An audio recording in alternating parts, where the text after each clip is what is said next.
Morning, everyone, and welcome to our Retail Update webinar of 2025.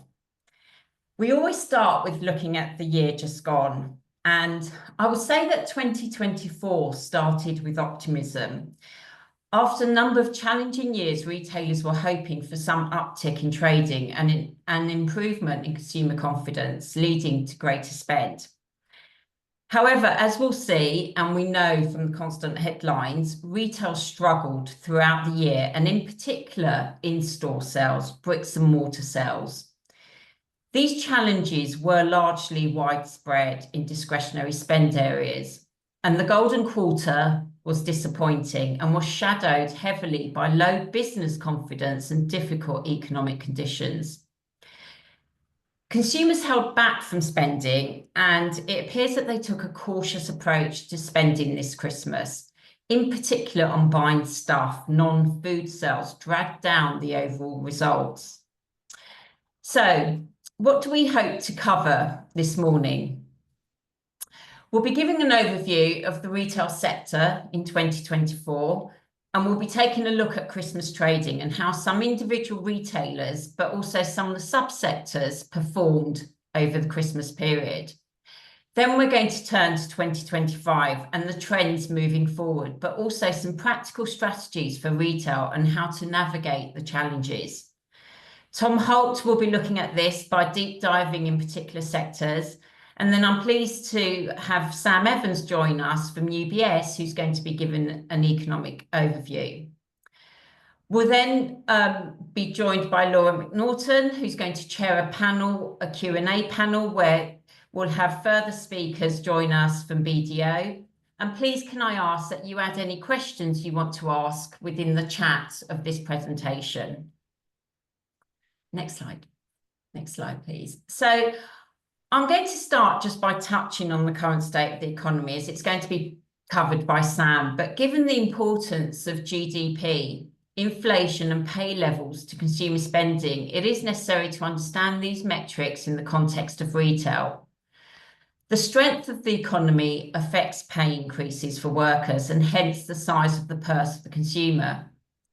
As we know, the UK briefly fell into recession at the end of 23. When the economy shrank in the last 2 quarters. And then it slightly lifted in the first half of this year, but remained flat in the latter half. And in fact, services was positive and its production, which saw a decline. So not a good indication for consumer spending. Next slide, please.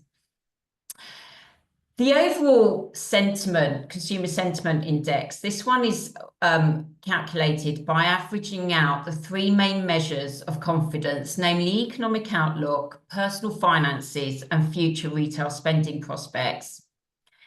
And in fact, the annual measure year on year came back to pre-COVID levels, 4.2 points higher than 2019.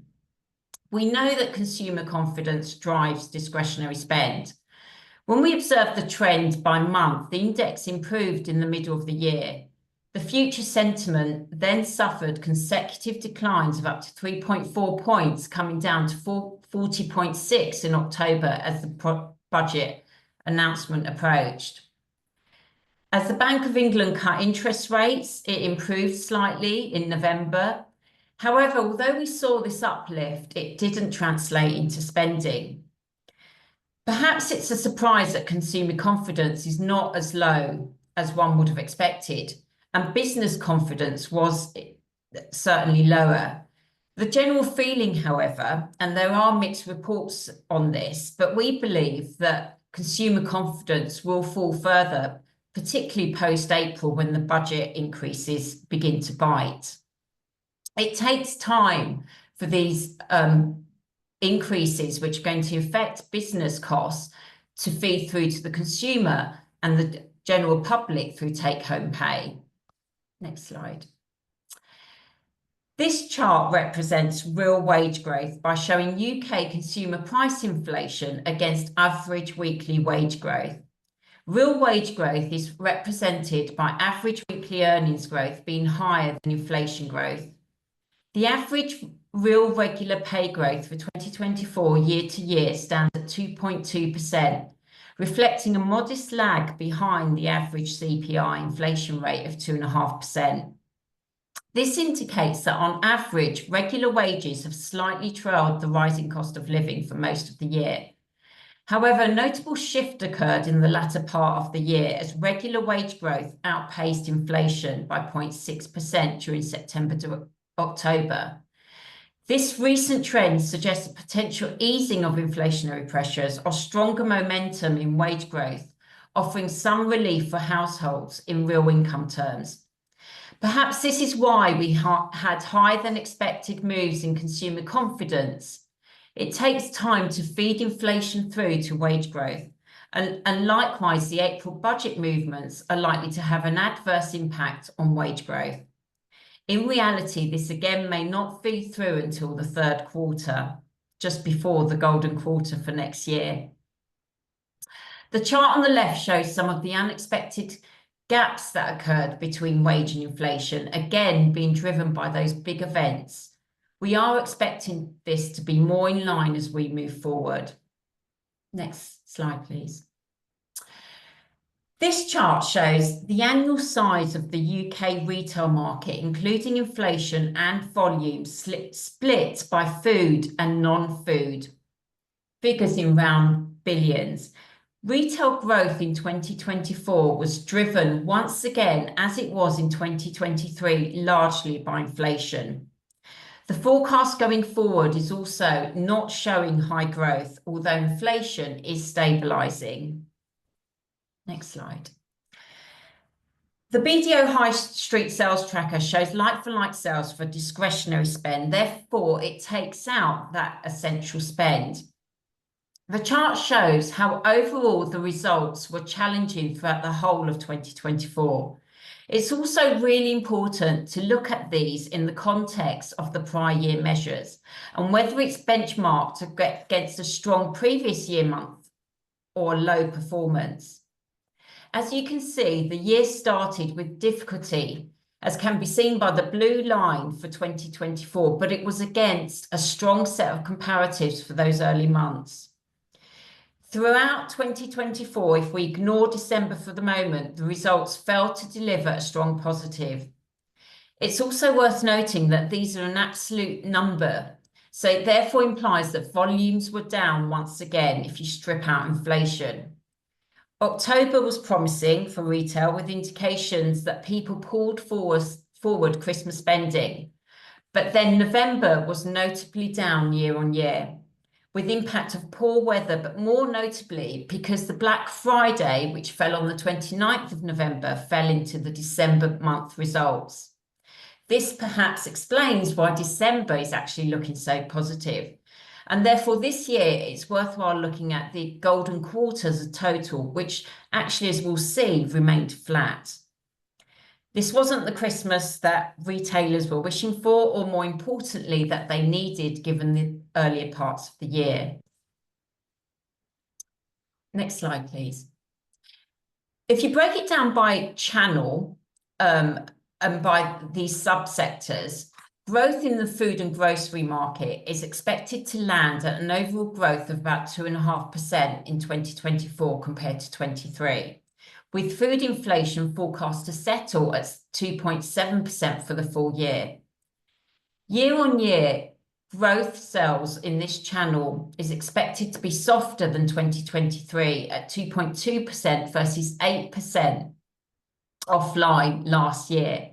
In contrast, online sales were at 5.2%, driving it to a total of 20.6 billion, driving online penetration now within the food category to 10.6%, with further opportunity expected growing out to 2028. It's expected that online will continue to benefit from consumers switching more to this channel for convenience, but also as consumers can see the offers available more online. Clothing and footwear declined by 3.2% in 2024, with volumes dropping by 5.7% following a difficult start due to stubborn inflation and unexpected weather conditions. While the tough weather continued in the beginning of Q3, September sales proved positive, leading to the anticipation of a relative improvement, which didn't then materialise in the second half.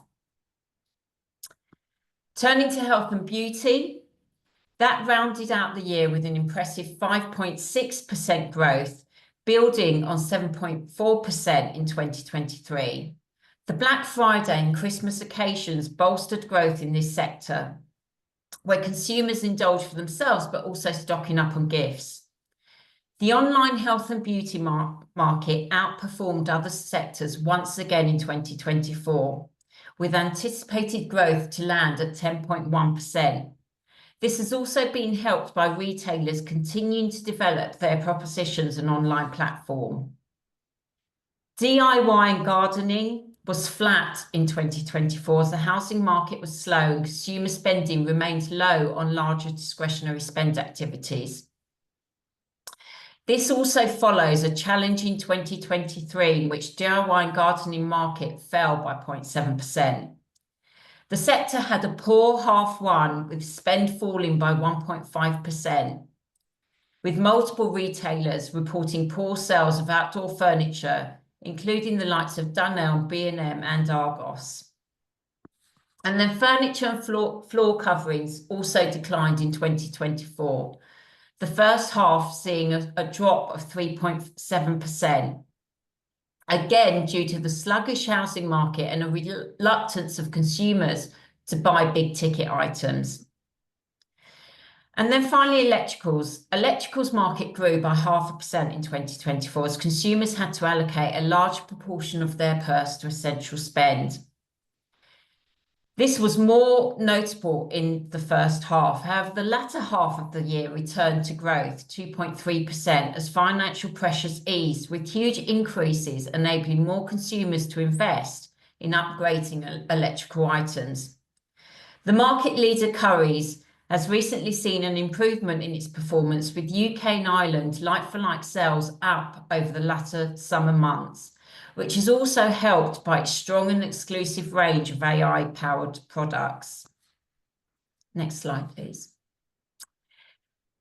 This shows the monthly trend of discretionary spend between online and in-store growth for 2024.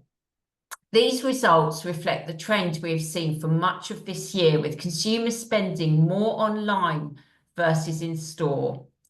Stores really struggled in 2024, and it's also likely that online discounts have had an impact on consumer behaviour. These discounts, as we know, whilst enticing the consumer to spend, also eating into what is already squeezed profit margins.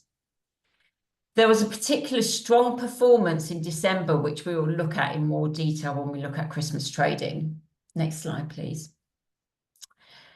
So, turning to Christmas trading, next slide. Christmas trading was with heavy discount periods of Black Friday. Last year, the UK saw a small rise in Black Friday weekend sales, with consumers just spending 0.4% more as they took advantage of the discounting. This year, consumers spent considerably more than last year, with spending over the Black Friday event rising by 4.5%, up to 9.14 billion. As the cost of living crisis has eased somewhat over the last few months, was it that consumers had a little more in their budget to put towards Christmas spending, or had they just left their shopping late until Black Friday in order to grab bargains, being far more budget conscious? The biggest rise in spending was seen across the Friday to Saturday, with sales over those 3 days jumping 7.6% year on year. Cyber Monday sales were relatively flat. And looking at the day by day over the Black Friday weekend, Cyber Monday, however, in absolute terms, still saw the highest day of spend over the Christmas trading, with 3.33 billion despite the fall year on year. Black Friday itself saw the second highest day of spending at 3.18 billion, 5.6% rise. Whilst this is a good set of numbers, there is a huge concern how it really does take these heavy discounting periods to drive sales, and which eats into the margins. Next slide, please. This shows Christmas trading for online in-store for each year. And 2023 was a low comparative, and it appears that there was a bounce back in 2024. But I would note that Black Friday fell into the December numbers. Therefore, turning to the next slide, you can see how it pans out when you look at the golden quarter. Shoppers increased their spending in the lead up to Christmas, with Visa showing a 2.3% increase in the 7 weeks to 20th of December. But this was largely driven through online. And as noted earlier, electronics and homeware saw notable gains, whilst clothing actually fell by 2%. When looking at discretionary spend through our high street sales tracker for the golden quarter, which is this chart, while overall sales were up for the golden quarter, this was against the weak comparatives. Online performed better in store, which is also aligned to the Visa data. And this is a weak set of results, and no doubt that those discounts have driven those margins down. What's interesting is that Boxing Day saw a big decline in footfall, with retailers experiencing almost a 9% drop compared to 2023 on footfall. High streets in particular saw an almost 11% drop.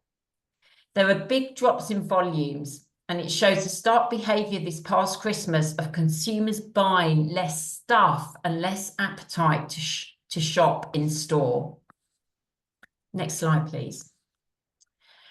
When we look at some of the individual retailers, and we'll start with the grocers, reports showed that grocery spending reached a record high this Christmas. Over the 4 weeks leading to the 29th of December, supermarket sales surpassed 13 billion, marking a 2.1% increase in take-home grocery sales year on year.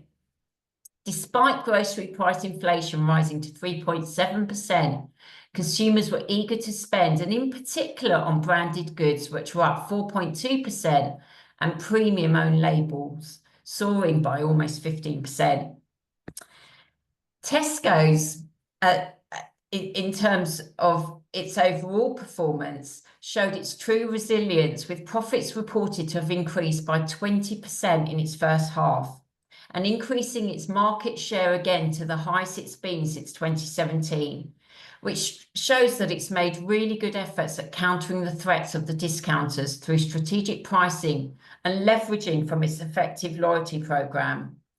Turning to its Christmas trading, Tesco's like-for-like was 4.1% up. It beat the growth of Aldi, who don't report like-for-likes, and despite Aldi having 11 new stores, total growth was just 3.4%. Tesco's outperformed the UK food and grocery market this Christmas.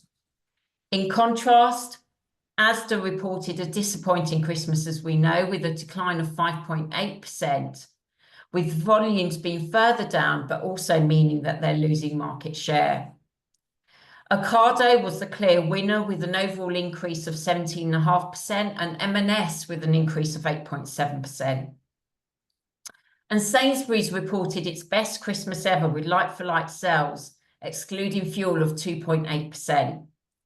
More shoppers are choosing Sainsbury's premium products, and like other retailers, it's progressing now to 1 billion cost-saving programme. Lidl was the first to release its trading results with 7%, but as I said, Aldi and Lidl don't give like-for-likes, and it's therefore really difficult to show what their comparisons are to the other grocers. Turning to some of the other categories, next slide, please. Currys saw its underlying sales rise 2% over Christmas. Order and collect grew by 13%, while online grew by 24%. As noted earlier, AI laptops proved really popular. But what's interesting, and as we'll look later, the CEO of Currys noted that how he's going to have a real shift to automation as it faces depressed hiring due to the NI hikes. It also plans to implement electronic price labelling in 100 stores this year, allowing for quick updates to self-edge information and enhance warehouse efficiency. This is a trend that we'll return to later and how retailers are looking to invest. It's really interesting, I think, how the discounters have not performed well given the stretch and the consumer purse. Poundland reported a 7.3% drop in underlying revenues. In general, perhaps people were thinking that the discounters would perform better. So why have they disproportionately performed lower when the consumer purse has been shrinking? I think one reason for this may be because there's small room for their margins. They have a real sensitivity to pricing with their consumer for discounters. And if we think that the biggest challenge to retailers has been the cost of inflation in their cost base, how can they pass this cost base through their pricing to the consumer? The Sunday Telegraph reported on the disappointing sales figures of Greggs and B&M, warning that if the discount retailers are struggling, then Britain's in real trouble. Turning to some of the others and seeing how the trends focusing on trends can support their growth, Sea Salt defied high street woes and reported a 10% increase in sales during Christmas. It's known for sustainability practices, and even its high street channel outperformed with a 3% increase when compared to flat for the retailers overall in this category. The Observer also profiles fashion label Nobody's Charts, which saw a 30% increase in sales to 65 million in the year to December, driven again by its commitment to sustainability and ethical practices. Another trends where M&S is talking of there's a program coming out showing the highlights the retailers' commitment to innovative product development, where they're focusing on snacks that promote brain health. It's again its dedication to combining taste with wellness, which is again a trend that we'll return to. What these trading results show is a real polarization of results, demonstrating how focus on trends and consumer preferences can outperform the general market.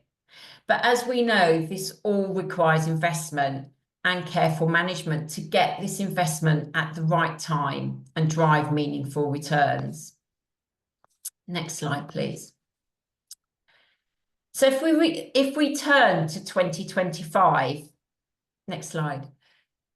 Following what has been 4 turbulent years, retail businesses and consumers will be hoping for a more settled 2025. Although inflation is set to come down to its lowest level for 2 years, it's going to take time for retailers' profit margins and consumer confidence to stabilise. Next slide. The retail market did grow in 2024, but at a slower rate than 2023 as inflation eased. Therefore, while volumes dropped, they didn't drop as much as in 2023. Consumers are going to remain cautious, especially when it comes to discretionary spend. And according to a recent survey by Global Data, 1 in 3 consumers plan to spend less on clothing and accessories over the next 6 months. And 1 in 3 say that they're going to cut spending on areas such as furniture and floorings. Next slide. The online channel has seen improved growth of 3.6% in 2024, following a rise of 2% in 2023 and a decline in 2022. After the heights of the pandemic, when online penetration reached overall 30%, online penetration rose marginally in 2024 to 27.3% and will slowly rise out to 2028. Coming also from, as we said earlier, from online food market. A report out yesterday showed that the UK leads the world in online shopping. Britain spends 8.8% of their annual income on e-commerce, and it's the highest percentage globally, more than twice as much as the US and France. Only South Korea and Taiwan come close to matching the UK's online shopping habits. At the end of 2023, we cited that 2023 was the first year since the pandemic that we began to see some normalised growth in both online and offline. The online channel returned to growth, albeit marginally, and we forecast that it's going to outperform the overall retail market for 2024 onwards. Next slide. Finally, there are, as we know, some big headwinds for 2025. And I think the immediate challenges are really well summarised in the letter which was deposited to the Chancellor by the BRC, setting out the consequences of the budget on the retail industry and signed by a long list of large retailers and their retail chiefs. The key points, and perhaps also demonstrating the importance of retail to our UK economy. Retail is vital to the socio-economic fabric of the UK. It provides 2.7 million jobs and over 100 billion in GDP, clearly reflecting the importance to supporting any government action required for growth. They estimated that the cost of the budget is going to be circa 7 billion to the sector. Hospitality and retail, as we know, employ large workforces with low average pay, meaning that the NI threshold in particular has a disproportionate effect to their cost base. It's been trailed by all the big retailers that there's going to be job cuts to enable these highly intensive workforces to absorb the NI increases, and perhaps the Chancellor therefore won't be raising the amount that they're expecting. Last year, over 130,000 jobs were lost already in retail, which was up to the month of November, which was more than the whole of 2023. And these numbers are expected to rise even higher this year because those budget costs are not going to come into effect until April. The 7 billion breaks down into circa 2.3 billion on NI, 2.7 billion in respect of the national living wage, and 2 billion for the packaging level. All of these come quickly and at large scale. And this doesn't only affect retailers, but it also affects others in their supply chain. Further to this, we've got business rates, which are expected to rise by 140 million in April. And these numbers combined are difficult for the sector to absorb, where retail businesses are already paying about 55% of their profit in taxes, and their margins are only at 3 to 5%. They're therefore going to be looking at measures of how they can mitigate this, holding back on investment, lower wages increases and cutting headcounts, and inflationary increases to prices. A recent survey by the BRC of CFOs showed that 2 out of 3 say they're going to raise prices in response to increased NI costs. 70% are pessimistic about trading conditions in 2025, and food inflation could hit 4.2% by the end of 2025. And an article today reported that Lord Wolfson is pushing for phasing to employees' NI, and in particular on the threshold. So watch this space. Let's hope that some of that may materialise. Next slide, please. So I've sort of said a lot of negative commentary, really, but as we know, people are going to continue to spend, and there's going to be many retailers that will have successful stories. It's just far more challenging and the hurdles are far higher. But there are themes and there are trends which we expect will continue to take momentum in 2025. And Tom soon will be speaking about these, but I just wanted to summarise these. Gen Z will continue to become an increasingly important group of shoppers, and retailers need to really understand this category and the products that resonate with them. For example, they increasingly seek products that promote youthful skin and overall wellness. Brands are innovating to meet this. The rising interest for anti-aging solutions and integration of health-focused ingredients reflects a shift towards holistic beauty, with companies like L'Oreal launching targeted offerings that resonate with this demographic. The second, as consumers seek environmentally responsible options, retailers can enhance their appeal by ensuring transparency in sourcing and production. In response to consumer demand for environmentally responsible options, brands are increasingly implementing these practices, such as product take-back programs and repair services. Additionally, transparency is becoming essential, especially in the beauty sector. Similarly, in fashion, as can be seen from the strong results of retailers such as Nobody's Child. Thirdly, we predict that leveraging AI will also be vital for improving profitability and making smarter decisions. Online shopping retailers will see an explosion of AI-driven experiences. Everything from product recommendations to intuitive sizing and customer service will be explored. Those retailers on the front foot of this trend will be the winners, not just by attracting a greater customer number, but also using AI to reduce operating costs. Of course, given the previous slide, this investment is challenging, but it's going to be essential to remain competitive. Retailers will be increasing investment in automation technologies to combat rising labour costs, and even perhaps more so with the increased labour costs, as was reported by Currys. Fourthly, retailers can attract budget-conscious consumers by offering flexible payment plans, enhancing loyalty schemes, and expanding value-orientated product lines. This trend is evident in the growing popularity of second-hand electronics and budget-friendly home goods. By offering flexible payment plans and value-orientated products to accommodate this focus, to better affordability for this budget-conscious shopper. And finally, the growing awareness of health and wellness, both mental and physical, as key retail trends can pick up on this. Concurrently, the sports nutrition market is expanding with convenient options like ready-to-drink shakes and plant-based protein powders, catering to this growing base of health-focused consumers.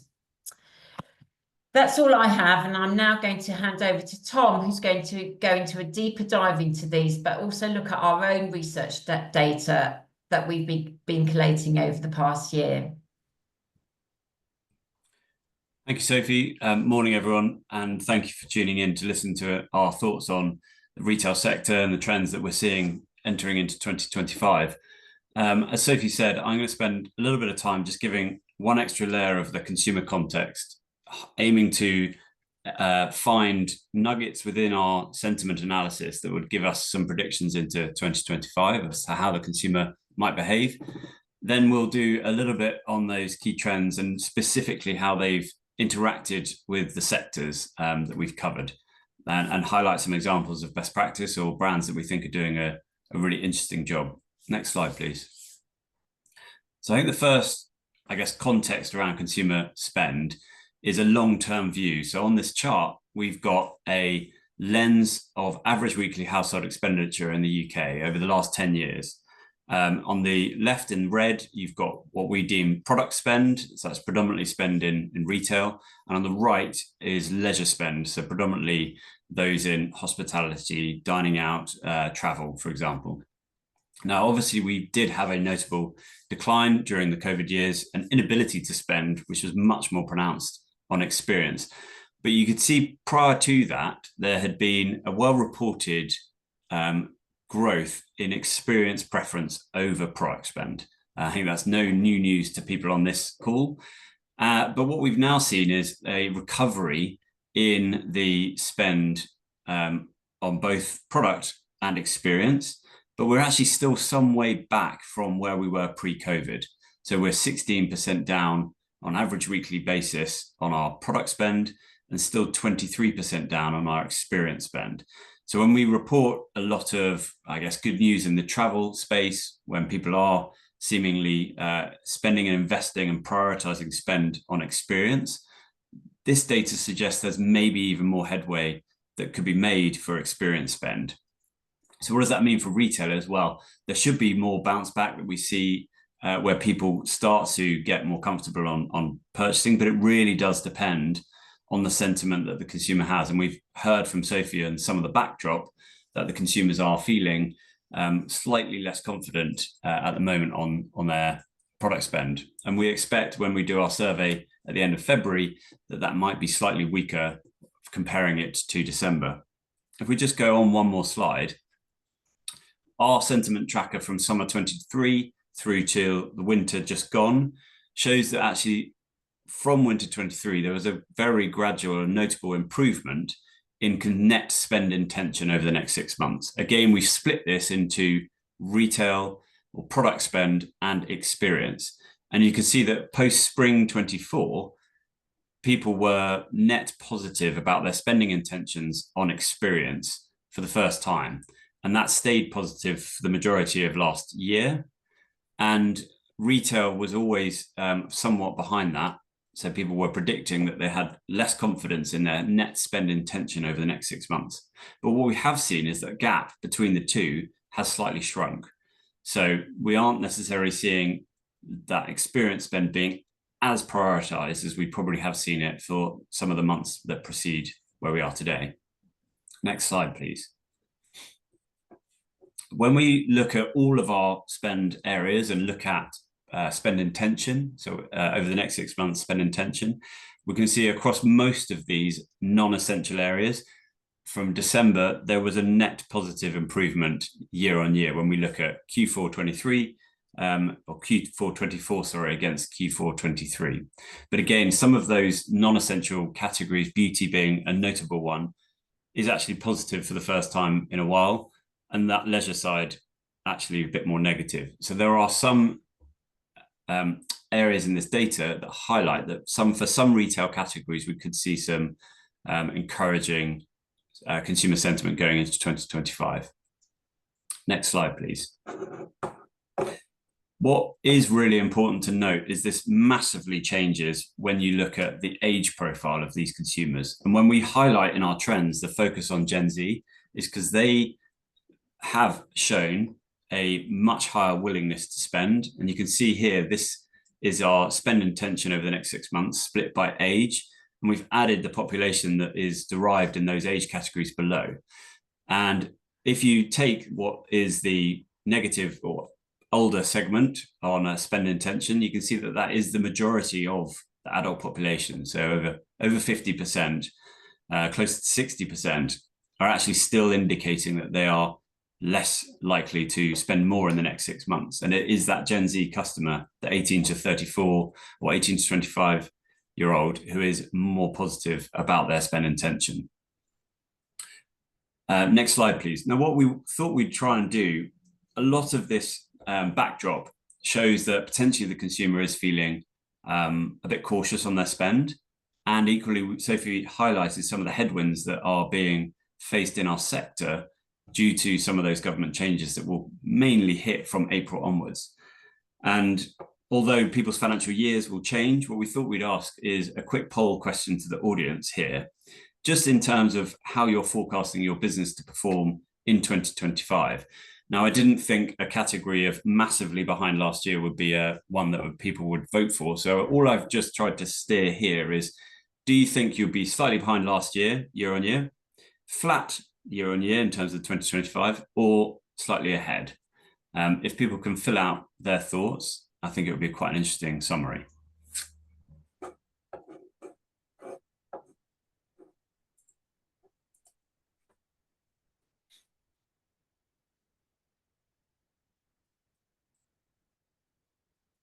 Once we've got a good volume of people voting, we'll just have a look at those results. So bear with me for 20 seconds.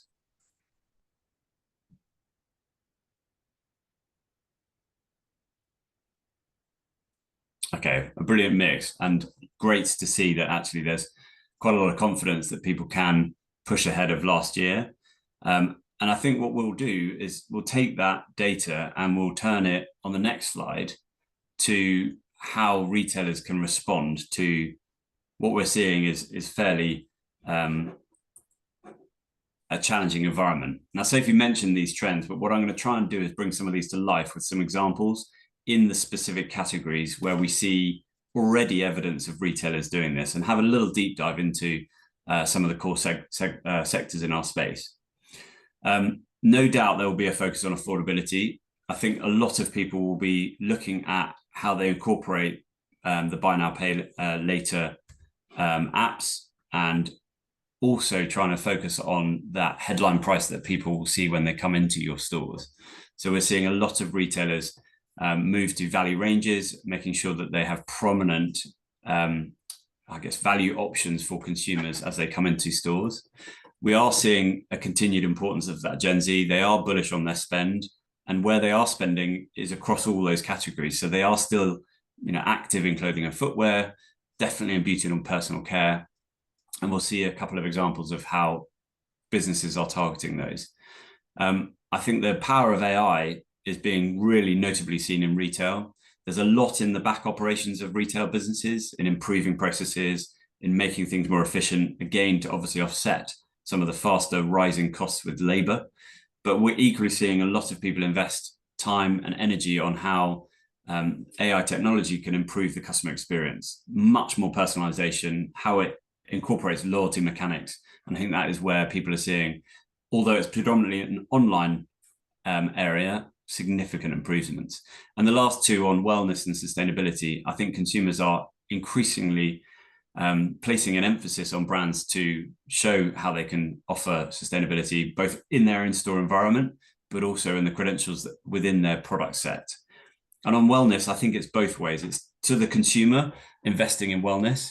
And obviously in the kind of beginning of a year, January period, people are focused more on wellness and health, but equally it's in the employment and the employer. How are they encouraging wellness in their organization, and what mechanics are they doing to invest and keep staff? If you can retain staff in this climate, they're going to be, it's a cost saving to you rather than having to rehire. And we see a lot of that in retail.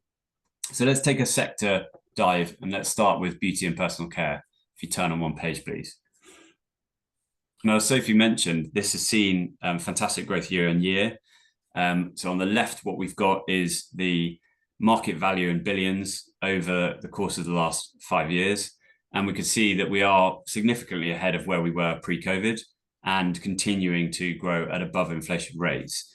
Online penetration continues to grow. And in the middle here, we've got our consumer spend intention, which from a year-on-year perspective is very positive. So people are highlighting that they are keeping beauty and personal care as a core category that they want to focus on. Now, not only is that in little treats and aspects of smaller giftable or lower ticket value items, but it is equally in kind of their routines, skincare routines, and all manner of different areas where people are investing time. And a couple of brand highlights to pick out that we think are really adopting some of those key trends we talked about. Iconic London's a really interesting brand, and we've seen what they've done to try and use AI in their customer experience. Definitely on their kind of online conversion metrics, we've seen them adapt to much more personalized marketing. And really what they've done is drive much more interest on their website that's actually increased their conversion rates above 7%. And their growth into new markets has been really strong. Space NK, really interesting retail business in the UK. They've actually been very notable at targeting a Gen Z audience. That's both in the curation of their brands and bringing in younger, more, say, tween-focused brands, but equally in the way that they market their business, a much higher usage of social media to target that consumer, highly leveraging platforms like TikTok. They're also introducing things like gamification on their online store and flexible payment options. So really highlighting a few of those areas we talked about. And lastly, Trinity London, as with a lot of beauty businesses, is trying to utilize AI technology in how consumers understand products' suitability to their skin routine. And we're seeing quite a few different businesses utilize questionnaires or surveys within their website that would drive better product experiences or product kind of recommendations. And a lot of that is utilizing some of the AI technology to tailor that advice and engage customers. Next slide, we'll look at the clothing and footwear segment. Now, this has been challenged, as Sophie says. What we did see, though, in the middle is that consumer sentiment on clothing and spend in that Christmas period, or the December wave of research, was actually notably up year on year. Overall, as a category, you can see on the left, we're at 3% down, and the online category continues to grow. And again, this is where I think some of these brands are focusing, is to leverage their online capability to target consumers. And a couple of highlights that we just put on here mainly are predominantly around the targeting of that Gen Z consumer and the usage of AI and technology within their consumer experience. So ASOS, I think we're seeing a bit more of a turnaround with that business, definitely pushing much more social media content, and also trying to understand how that sustainability plays into a fast fashion business. Now, that is a challenge for them, but they are trying to be a little bit more proactive in that category, so that there is a bit more resonance with this consumer base. Equally, Gymshark are doing so. We know that they've really mastered this kind of direct-to-consumer marketing. It's very much a cult business in terms of its following, but they've moved into retail incredibly well with their large format stores, and they're also pushing with their partnerships to allow customers to to give unwanted clothes back with their partnership with Thrift. So I think there are aspects where these businesses are really targeting that younger consumer and enabling some of their sustainability messages to come through. And Puma, the last example, is really using that AI in their customer experience. So both in their shopping tools in terms of virtual try-ons, but equally in their loyalty programs with much more tailored promotions for people on their site at different points of that customer journey, driving up baskets and conversion to really try and grow their online sales. On the next slide, in healthcare and supplements, the broader wellness category has been very, very strong. And we are picking out a couple of examples here for different reasons. First, if I just look at the growth here, this is a sector that did not hit any bumps in the road during a COVID period. If anything, obviously increased in terms of the pace of adoption for consumers, either finding out about healthcare and supplements that might be suitable to them, or getting more on board with what these supplements could do for them. The spend intention in the middle and our consumer sentiment dramatically increased, and we're seeing this positive spend intention on healthcare and supplements continue to grow. A couple of brand highlights here. One, there's definitely much more awareness, I think, on what we'd call inside out beauty. So all of these businesses are focused on the supplements and the benefits that can be derived from either gut health or better supplements that might drive better skincare. And Dr. Vegan is a really interesting example. The product categories that they focus on, amongst others, can be around the skin, around female health, menopause, fertility. And there are a number of businesses that we're seeing in the health and wellness space deliver fantastic products that consumers are really resonating with. Now, Holland & Barrett is obviously a category leader in this, and we're seeing them invest much more in their store experience. They've put a lot of money into their stores, equally in the technology that goes into their stores to help customers find what they're after when they are in store. They're launching much more products to focus on that Gen Z customer as well. So that's both in sports nutrition, but equally in some of these products that target the kind of mental health benefits and other product ranges that are much more diverse than Holland & Barrett used to be. And then finally on Wild Nutrition, a really interesting business, supplements business, but has really focused on, again, very scientific driven, evidence-based product that is really targeting a younger consumer. But what we're also seeing on the supplement side is that this is a category that extends all from that younger consumer who might be entering into the supplements market and healthcare supplements, but equally to an older consumer who might be focused on slightly different aspects. On the next slide, we'll look at electricals and technology. And as Sophie said, a fairly challenging sector. Anything big ticket has been predominantly challenging for the last 3 years. Broadly a flat market year on year. And the sentiment we can see has notably improved, but is still very negative for this category. A couple of brand highlights. I mean, Currys, Sophie mentioned, has started to do really well, both in its product suite that it's offering consumers, but again, jumping on the bandwagon and making sure that consumers have huge flexibility in the way that they can pay, with a lot of buy now, pay later options, low rates of interest, and promotional campaigns that drive people to buy. Very Group, again, they're also probably doing a couple of different things. One, they are very much focused operationally on the improvements they can make, utilizing some of the technology and the AI technology that's available, but equally they're trying to put more affordability into their range. So that is both in headline pricing, in the flexi-pay options, and in some of their delivery mechanics in terms of free delivery. And AO has predominantly been obviously a big electricals retailer. They are broadly moving into other areas. We saw that they acquired Music Magpie to really try and strengthen their position in the refurbished electronics market. And again, they're trying to push more into that sustainable side here. Next slide, please.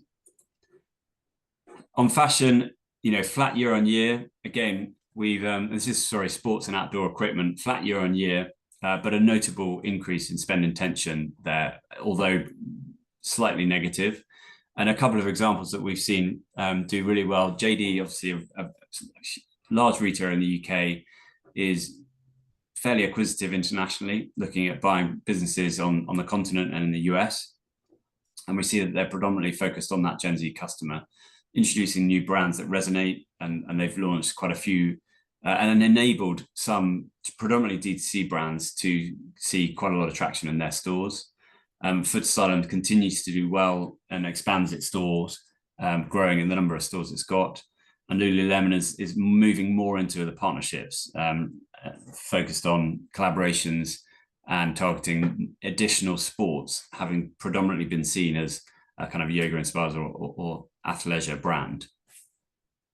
And then finally, on home improvement on the next slide, as Sophie said, again, this is a sector that has probably since COVID, when people were investing and spending more time at home, a more challenged environment. But there's definitely some winners who are continuing to perform well. We talked about Danone and their results at Christmas, really strong. And that's both in driving value and targeting consumers in the right way, but equally in some of the new ranges that they're exploring and bringing to market. And their digital platform, I think, has seen significant investment and is starting to pay great dividends. And IKEA, huge business in the sector, is now really doubling down on its sustainability credentials in terms of trading in products, in terms of engaging consumers over a longer period of time, and targeting, again, a younger kind of client base. So those are a few examples of where we see current retailers adopting some of those trends. We'll certainly explore this more in the Q&A, but those 5 trends that we've seen are really important to retailers because that is what the consumer is focused on. So retailers that can provide optionality, focus on those credentials as they speak to their consumers, are going to see benefits going into a tough 2025 period. I'm now going to pass over to Sam, who's going to take us through a little bit more detail on that economic outlook. Thank you, Tom, and good morning, everyone. My name is Sam Adams. I am an economist at UBS Wealth Management, where I focus on European economies more broadly. But today I want to give you a brief overview of the UK outlook specifically.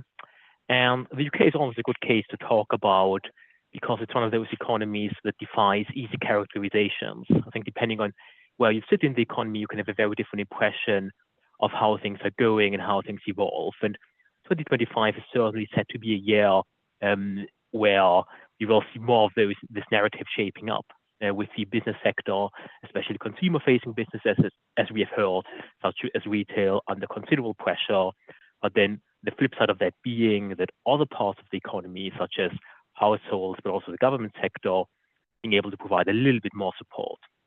And kind of to give away the punchline, the overall picture and growth backdrop that this forms is one in which the economy is not growing very strongly, not as strongly even as you would expect, say, in an average year, but where we would expect the environment to pick up a little bit compared to 2024.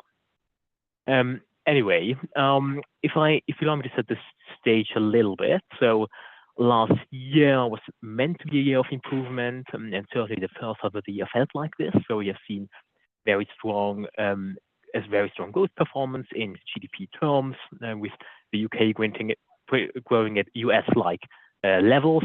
Now, to some extent, this was exaggerated by some artificial factors or one-off factors. So, for example, we've seen the end of public sector strikes in spring, which have increased the amount of labor supply to the economy, pushed up the growth figures.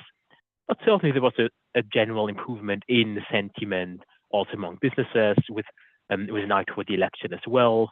Not necessarily because people were expecting a big sea change in policy as such, but because people were looking forward to a bit more stability and a bit more predictability in the business environment. And it's certainly also something we've seen and heard from investors who kind of analyze different markets. Now, this sentiment started to fade in the second half of the year, where as kind of speculation about potential tax increases post-budget ramped up. So you've seen business confidence take a nosedive, consumer confidence started to inflect, and all the growth indicators started to soften, and we are on track of seeing virtually no growth in the second half of last year, which again has to some extent overstates the weakness of the economy. Actual momentum in, say, consumer spending, business investment, essentially the important parts of the economy that really make up what a healthy economy should look like, have held up much better. But it is certainly the case that the optimism of the beginning of the year has started to fade. Post-budget specifically, some of the challenges the businesses are facing, as we've heard, labor costs, so hiring intentions are starting to decrease rather sharply. Now it is still within the context of a labor market that if it's not as tight as it used to be, it's still healthy. So the unemployment rate is quite low. But also households have been very uncertain and a bit unsettled by this environment. And we've seen the household savings rate increase considerably. But if we look ahead on 2025, we do think there are reasons for, if not optimism, some hopes for improvement. If we go to the next slide, we see that fundamentals for households are actually quite supportive. So inflation in the UK has started to fade, and it's certainly not at the level where, say, the Bank of England is fully comfortable. So we're not at the 2% target yet, but and we will see we will see some price increases on the back of the NI increase. We will also see slightly higher energy prices likely in the first half of the year. But overall, the inflation rate is far from the levels and the peaks we've seen in previous years. So we're kind of around the 2.5–3% mark for most of the year, and tailing off towards the 2% target, perhaps towards the end of it. And that means that households, which still see very strong wage growth in nominal terms, have seen their real incomes supported quite nicely. So after the stress of the pandemic period and the inflation shock, household finances have started to recover again. And this looks set to continue in 2025 as well. So most surveys suggest that pay settlements will land somewhere around the 3 to 4% range. And add to that as well the national living wage increase, which pushes up wages by around 7% at the bottom end of the wage scale. You can expect a large increase in real incomes for most consumers. And if we look beyond just the immediate income dynamics, and we go to the next slide, we can also see that household balance sheets and the financial situation has generally improved over recent years. So in the UK, similar to other economies as well, out of this been deleveraging. So they have stopped taking on as much debt as in the past, which be kind of narratives about buy now, pay later notwithstanding, and which also allows them to increase spending and increase borrowing when consumer sentiment starts to pick up again. And that's, for example, also important for the housing sector. So we could see a bit of a turn here as well in 2025, stimulating associated retail sectors. Now, and another component that is quite important for the economic outlook will be the interest rate picture. If we go to the next slide.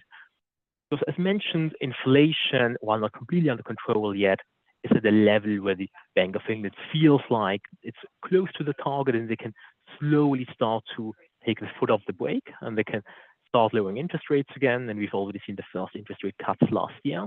We think this will continue in 2025 as well. So we're expecting about 100 basis points of interest rate reductions in 25. It could be even more if, say, the labor market slows even more than expected.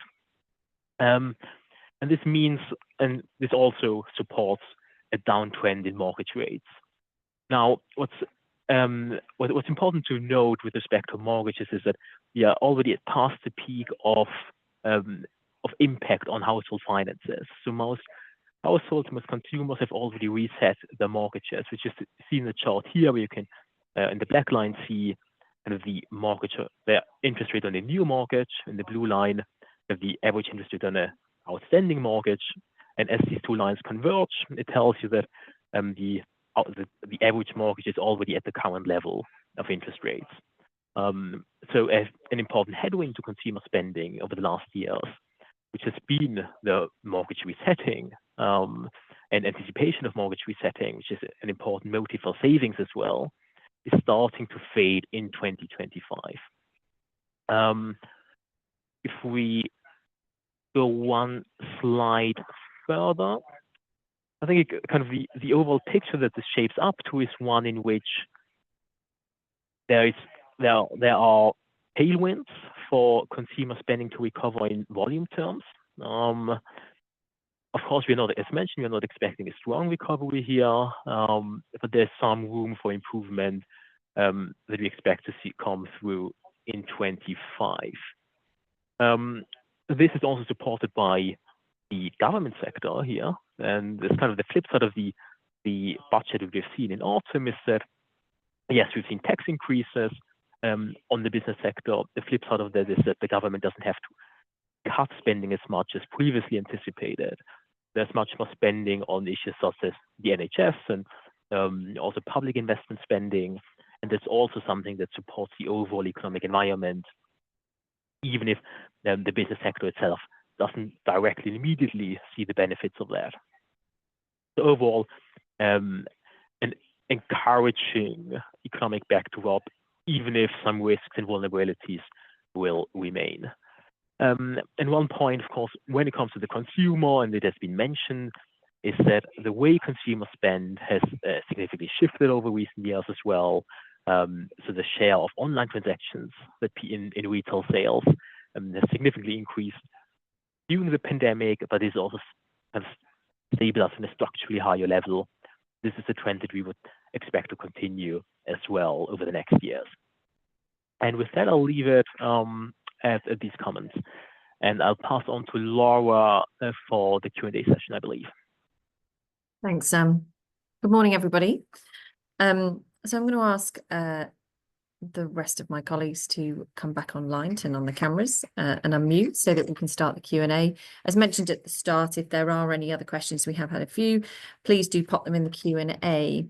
But just to start the panel session this morning, we're going to pop another poll question up there.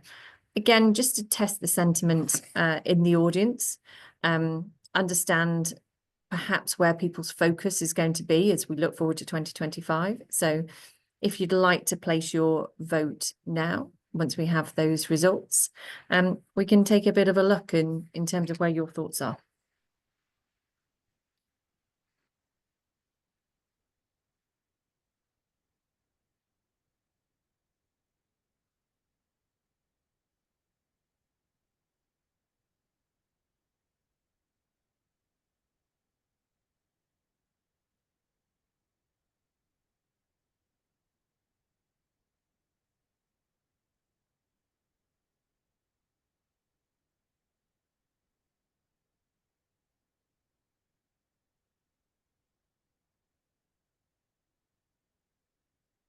So the results are in, and interestingly, a fairly even split across the first three categories.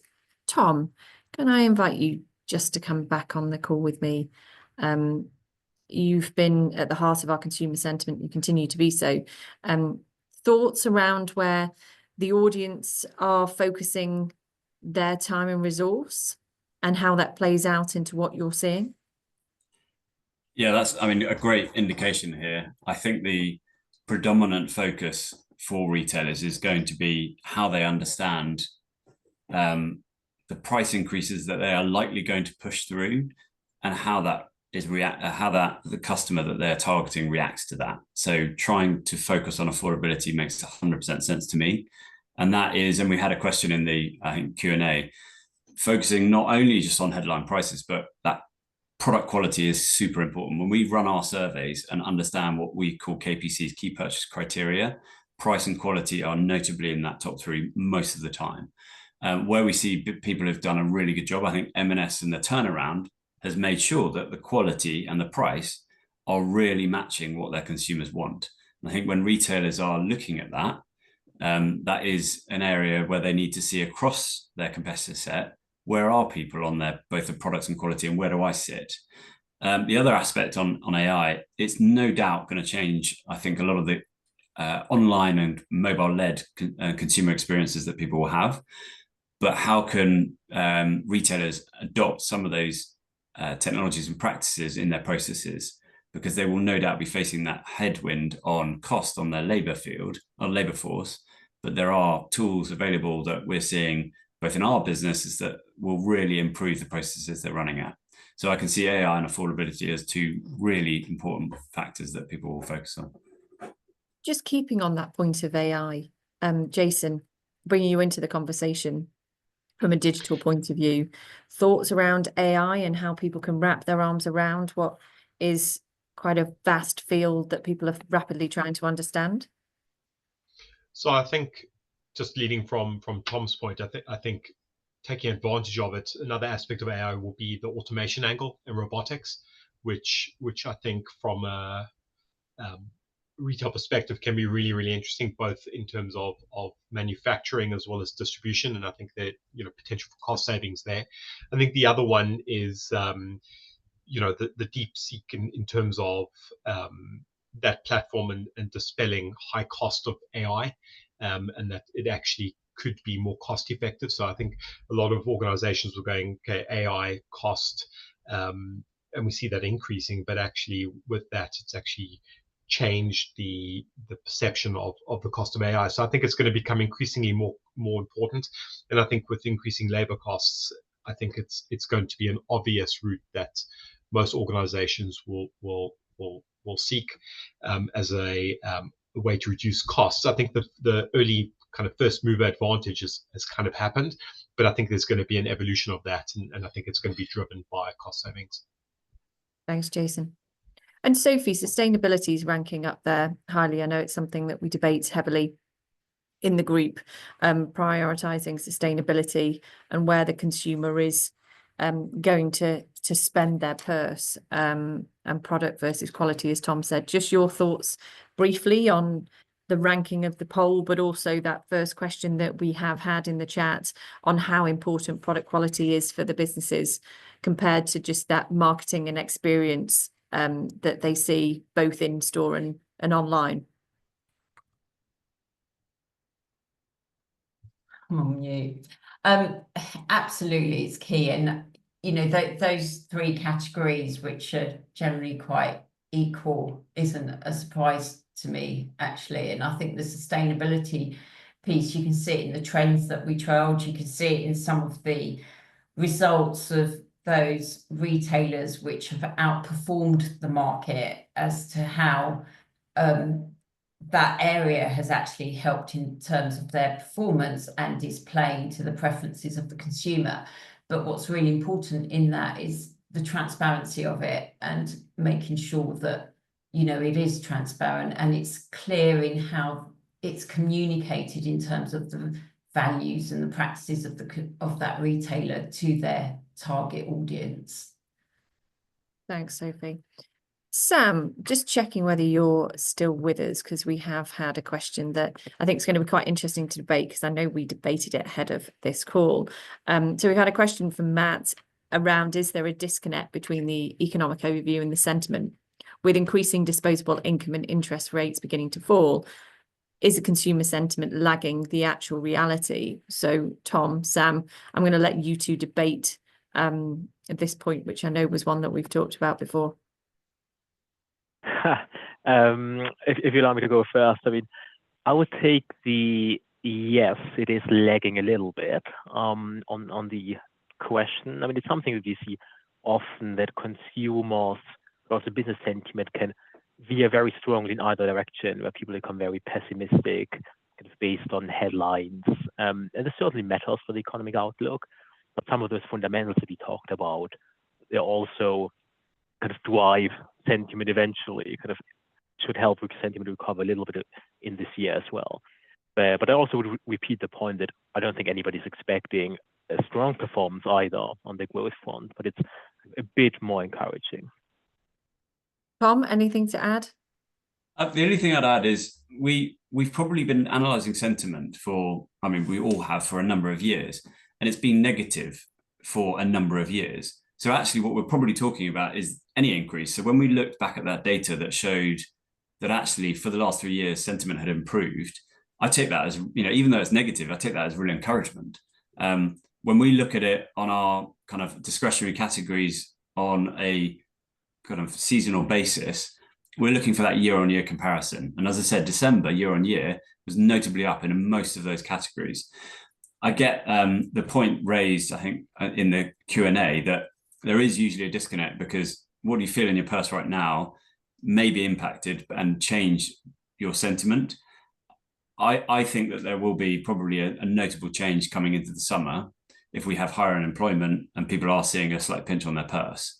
Now, we could be proven wrong, and that wage growth will, I think, stay strong, which I think then would translate into good sentiment. I think what the underlying message would probably be is, know where your customer is. Is that customer in that younger demographic? Is it in the lower social demographics, or is it a more premium consumer? How are these all reacting based on those macro trends? Will then really make you understand, are they confident in their buying with you in terms of your core customer, or are they feeling slightly more challenged? And a question that we often ask, actually, which isn't in what we've just shared, which we can share happily directly, is how comfortable are you feeling in your financial health and your forecast financial health? And we track that based on different customer segments. And again, you can see that there's a very kind of notable difference between age groups and social demographics. I'm picking up that point around challenges for those businesses that are going to continue to face those challenges. Kiri, you know, from a restructuring point of view, I don't think that we're expecting not to see some businesses perhaps not make it through 2025 with some of the challenges that we're facing, particularly as announced in the budget, and we'll pick up on those points. But what would be the key messages that you're giving to business leaders about how they navigate some of the issues? Yeah, and it's interesting following on from that conversation about the difference between, I guess, sentiment and what we're seeing in business restructuring, because I guess we're not seeing as much distress at the moment as you would think, given the number of challenges, and maybe that's part of the equation as well.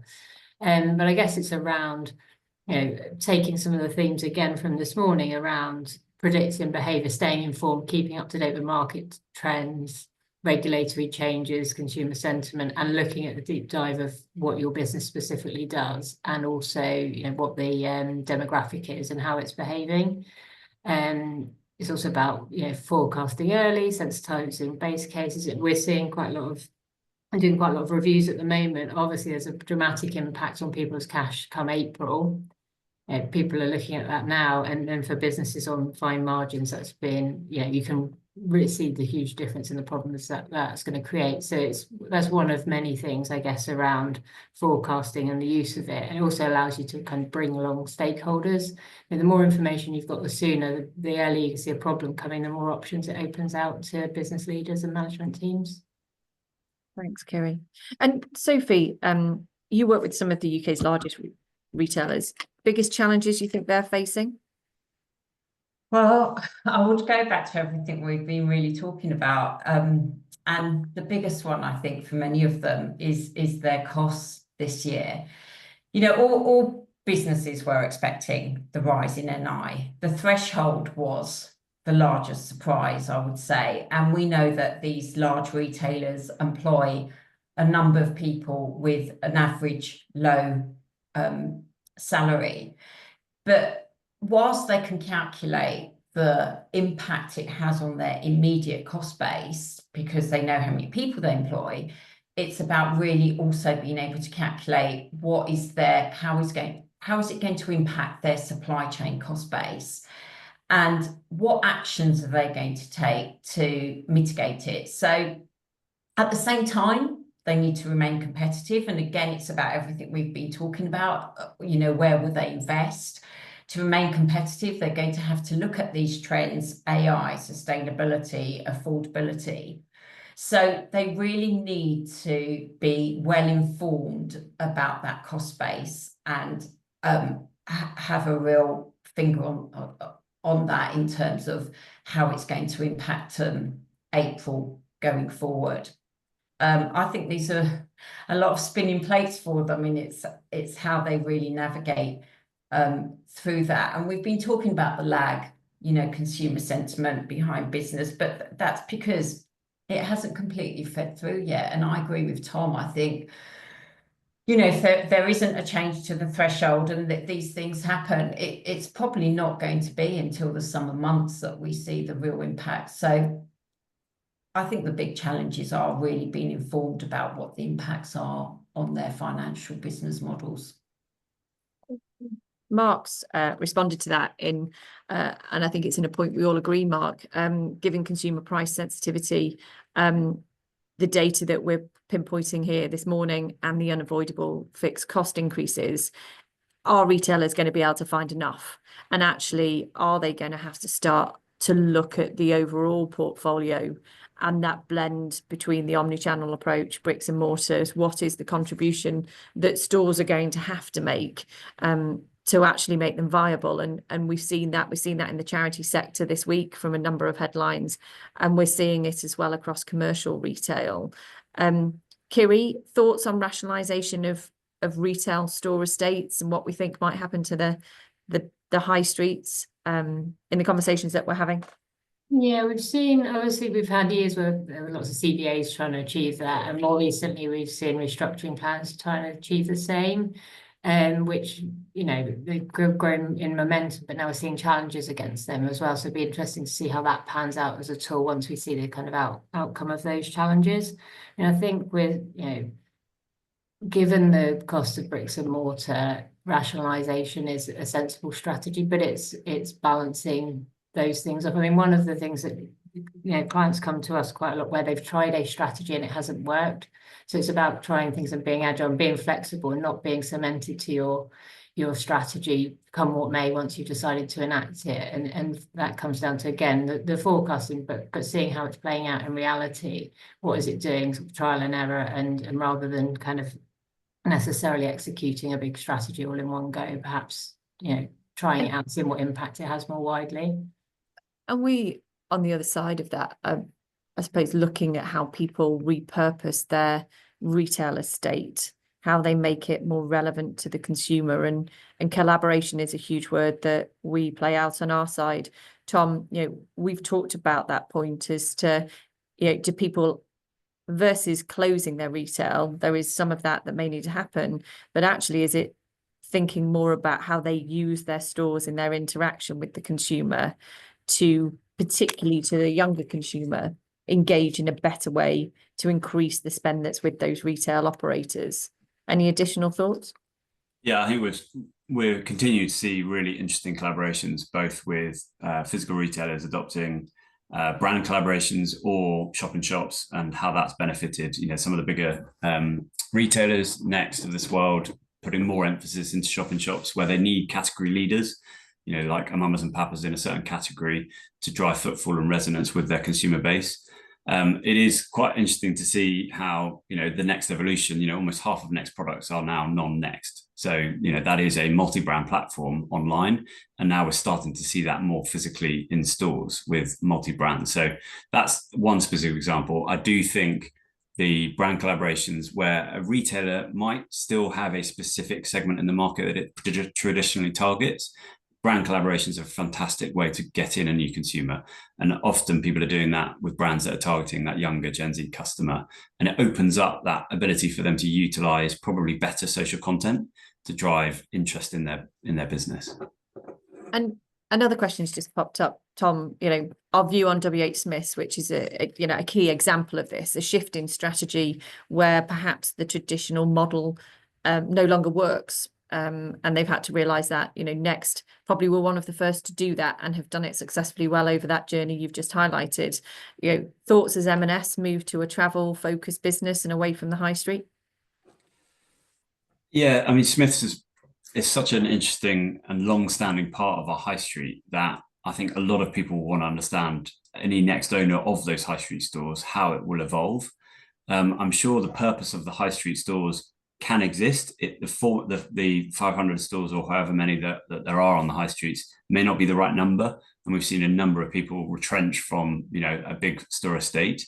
But I'm going to be watching that one very closely, because I do think that there is a lot of credibility in the brand, some kind of consumer love for it, that if conducted in the right way, there is a physical presence that resonates.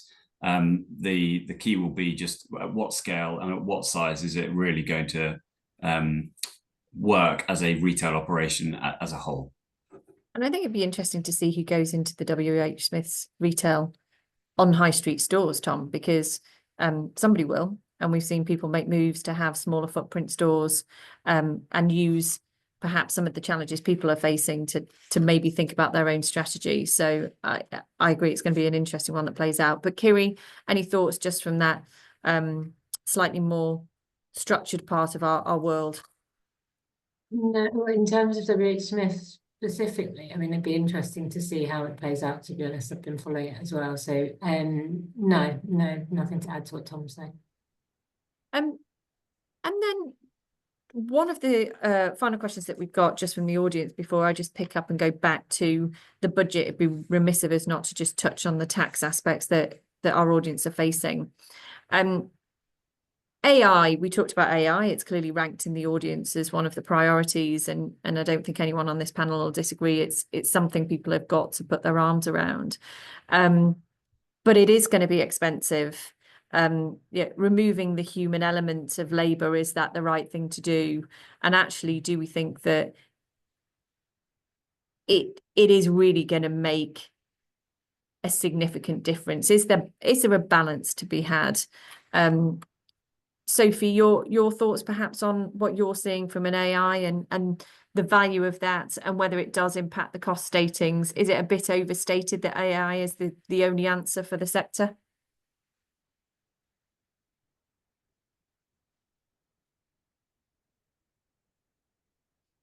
I think you're on mute, Sophie. Apologies. Sorry, it's certainly not the only answer for the sector. It is certainly going to have an impact, though, and it can't be ignored. And I think it's about getting the balance right, and getting the balance right between how businesses incorporate AI. There's a lot of noise about AI in terms of the experience with the customer, but I think it's going to play even more in terms of using AI to drive operational efficiencies. And it's just ensuring actually that it goes back to what I was saying about the challenges, really having good visibility over the cost base so that businesses know what they can invest in the AI part, and ensure that they invest at the right time for AI. So sometimes, the worst thing is doing it too early or being the first mover on this, but actually getting it right at the right time and getting the balance right. I think my view is that it's going to be inevitable to remain competitive, because part of remaining competitive is that you've got a good cost base which you can incorporate in your pricing to the consumer. And I think it comes down to efficiency, and it's probably about deployment of labour in a different way. a smarter way. There is something that has been lost to the consumer in that face time with people in store that people do value, and experiential retailers continue to be part of our debate internally. So I think that blend is clearly the answer. Laura, can I just chuck in a couple of things, just because I think it's a really important thing. I don't think that in an annualized P&L that AI is going to make a material dent in the efficiencies gained by a retailer in the 2025 year. But I do think that the level of testing and understanding of where AI can be utilized is going to be hugely advantageous. And I would just point, I know that a lot of people might look at some of the AI technologies as very, costly. We've just had in the last 48 hours a kind of competing AI tool from China, which is a minuscule amount of the spend that ChatGPT has invested. If that has already come out, then I would have thought that the use cases for AI in retail haven't actually all been explored, and the costs to implement them haven't been explored. So I would be not championing being the first mover here. I would be watching and learning where this can be used, see how you can integrate it as and when it becomes affordable to do so. But testing things is going to be really important. And that agility is clearly another message from us again as we go forward, isn't it, Tom? And, another question has come in. Neil, bringing you to the fore, around our UK government policies anti-bricks and mortar, given the budget announcements and picking those up. I think this has been one of significant debate, and disappointment is a good word to describe what we felt in the budget announcement for the sector, given the challenges that we've faced over the last 5 years. But sort of your thoughts around both those pending costs that are coming our way, but also other things that people should be thinking about. Yeah, thanks, Laura. I suppose the short answer to the question is yes. I do think they appear to be anti-bricks and mortar at the moment. There's certainly a big focus there, and I think the backdrop to that is things like business rates and national insurance rises for people-heavy industries are obviously big revenue generators for the government and the Treasury. So trying to fill a gap that needs to be filled, they're very important measures to employ. I think then turning at it and looking at what a retailer's doing. So in my experience, the conversations that I've been involved in with my client base on certainly looking at the cost base and the impact of the increase in the employer's NIC, they're focusing very much on affordability. So how much of these costs that I know are coming can I pass on to the consumer? And the basic premise is I don't think I can pass all of those costs on in increased prices. A proportion, yes. So it then comes back to how can I manage that cost base in a more efficient way. Jason's talked about AI, as has Tom and others, but there are some things from a tax perspective you can think about there as well. So one common area which works for some parts of the workforce and the employment costs is use of salary sacrifice arrangements. Some retailers have got them. Can you enhance them? If you're not using them, they can generate a significant NI saving. If that doesn't work, can you stratify your cost base and maybe look at moving part of the labour costs from an annualized cost to maybe an agency basis and trying to restrict the cost that way?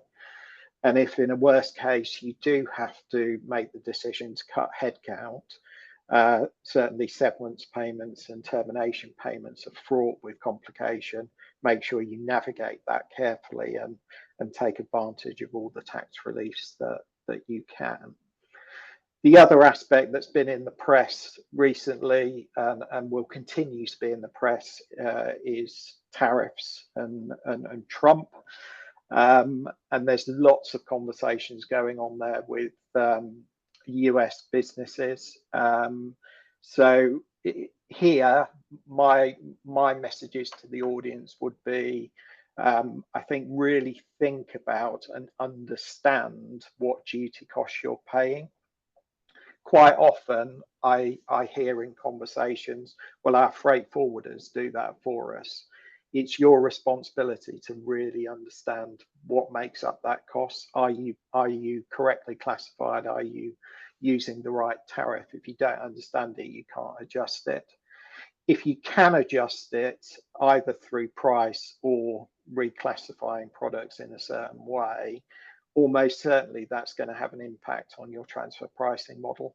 So looking at it through both of those lenses, I think, is going to be really important as that landscape evolves. Thanks, Neil. No, that's a great response. So with that, we are at the end of our webinar this morning, and we will need to close. But thank you very much to the audience for their time. Thank you for everyone who's joined us. Thank you, Tom, Sophie, and Sam, for a really insightful session. And thank you for the panelists for joining us. So again, we look forward to seeing you at our next webinar. If there are any questions, do let us know. Otherwise, have a great day. Thanks. Bye-bye.